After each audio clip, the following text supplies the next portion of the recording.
Le pont d'Arabon relie le pays le plus pauvre d'Amérique latine, Haïti, à son voisin plus prospère, la République dominicaine. 2 fois par semaine, les jours de marché, ils sont nombreux à le franchir pour vendre le peu qu'ils produisent en Haïti et acheter tout ce qu'ils ne trouvent pas là-bas.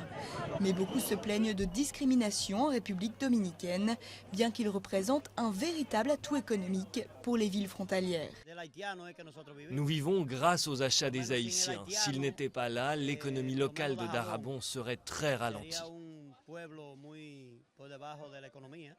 Les Haïtiens représentent aussi une main-d'œuvre bon marché dont dépend largement l'autre moitié de l'île.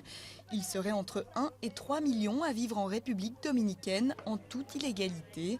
Beaucoup comme Niet sont partis dans l'espoir de trouver du travail et n'y ont trouvé que le chômage. Il est désormais coincé en attente de salaire impayé et qu'il ne touchera probablement jamais. Il s'est fait licencier d'une ferme dans laquelle il travaillait depuis des années. La raison, selon lui, il s'est plaint de la façon dont il était traité.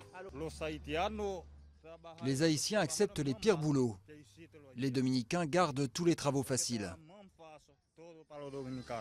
Subir cette discrimination culturelle, religieuse et raciale est la seule manière pour ces Haïtiens d'échapper à la pauvreté dont ils souffrent dans l'ancienne colonie française.